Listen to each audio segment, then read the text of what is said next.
আসসালামু আলাইকুম। পৃথিবীর যে যে প্রান্ত থেকে দেখছেন এবং শুনছেন সবাইকে শুভেচ্ছা জানাচ্ছি। আজকে একটি বিষয় নিয়ে কথা বলবো, সেই বিষয়টি অত্যন্ত গুরুত্বপূর্ণ। তাই আমি বলবো যে সবাইকে, যারা এই বক্তব্যটা শুনছেন, এই বক্তব্যটিকে গণহারে সবাই শেয়ার করবেন এবং সবাই সবার কাছে এই বক্তব্যটি পাঠিয়ে দিবেন। কারণ এই বক্তব্যটি সবার জানা প্রয়োজন, সবার কাছে এই মেসেজটি যাওয়া প্রয়োজন। এবং এই বক্তব্যের মাধ্যমে ইউনূসকে একটা মেসেজ দিবেন। এই বক্তব্যের এই কাজের মাধ্যমে, যে কথাটি বলবো এর মাধ্যমে আমরা ইউনূসকে একটি মেসেজ দিতে চাই, ইউনূসকে বুঝাতে চাই যে বাংলাদেশে শেখ হাসিনা কত পাওয়ারফুল, শেখ হাসিনা কি, শেখ হাসিনা যে বাংলাদেশের আবেগ অনুভূতি এবং এদেশের মানুষের সাথে মিশে আছে, সেটি এই কাজের মাধ্যমে প্রমাণ করতে চাই। তাই এটি খুব গুরুত্বপূর্ণ। সবাইকে বলবো এই ভিডিওটি গণহারে শেয়ার করবেন এবং সবার কাছে পৌঁছে দিবেন। সেটি হচ্ছে যে আসুন আমরা ইউনূসের গ্রামীণকে বয়কট করি এবং ইউনূসের গ্রামীণের সাথে আমরা একটু খেলা করি। খেলাটা কি? নাম্বার ওয়ান হচ্ছে যে আপনারা ইউনূসের গ্রামীণ থেকে যারা ব্যাংক লোন নিয়েছেন, এই লোন কেউ ফেরত দিবেন না।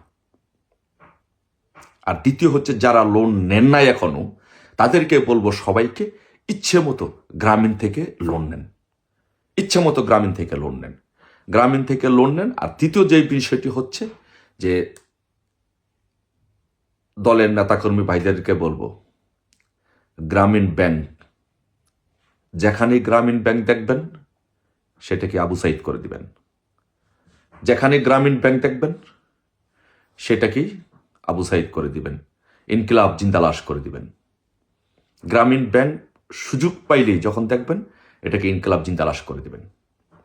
তার মানে হবে যে গ্রামীণ ব্যাংকের বাংলাদেশে কোনো অস্তিত্ব থাকবে না, গ্রামীণ ব্যাংকের কোনো ডকুমেন্টেশন থাকবে না, কোনো ডকুমেন্ট থাকবে না। গ্রামীণ ব্যাংকের যে থেকে যারা লোন নিয়েছেন এবং নিবেন, তাদের কেউ এই লোন পরিশোধ করতে হবে না।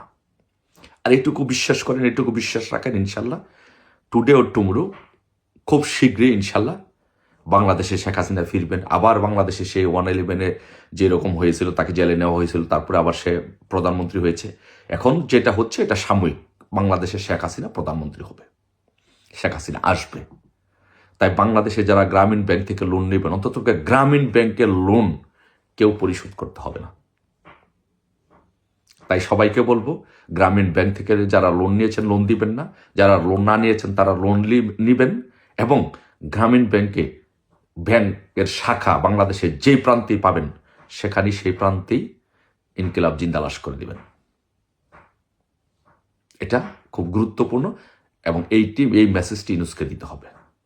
সেকেন্ড থিং সেটি হচ্ছে যে গ্রামীণ সিম যারা ব্যবহার করেন তাদেরকেও বলবো, কেউ গ্রামীণের সিম ব্যবহার করবেন না। গ্রামীণ সিম থাকলে এটা ডাস্টবিনে ফেলে দেন, নতুন অন্য কোনো সিম অন্য অপারেটর সিম ব্যবহার করেন। আর গ্রামীণের সিম বাদ দিয়ে কেউ যদি গ্রামীণ সিম নাম্বার রেখে যদি কেউ অপারেটর চেঞ্জ করতে চান, তাহলে কাস্টমার কেয়ারে ওই অপারেটরের সাথে যোগাযোগ করবেন, তারা নিজ দায়িত্বে এটা আপনাদেরকে অপারেটর চেঞ্জ করে দেবে। গ্রামীণকে বাংলাদেশের বয়কট, বাংলাদেশে গ্রামীণ নামে কোনো জিনিসের অস্তিত্ব থাকবে না, ইউনূসের অস্তিত্ব থাকবে না। ইউনূসের বাংলাদেশে কোনো হাড় মাংস। আওয়ামী লীগ নেতা Salauddin, this is the reality, this is the fact. তাই এই বক্তব্যটি সবার কাছে প্রচার করবেন এবং সবাই এটি ইউনূসকে চ্যালেঞ্জ ছুড়ে দিয়ে সবাই এই বিষয়টি বাস্তবায়ন করবেন। ধন্যবাদ সবাইকে। সবভাবে ইউনূসকে ধরতে হবে, কোনোভাবে তাকে ছাড়া যাবে না। জয় বাংলা, জয় বঙ্গবন্ধু।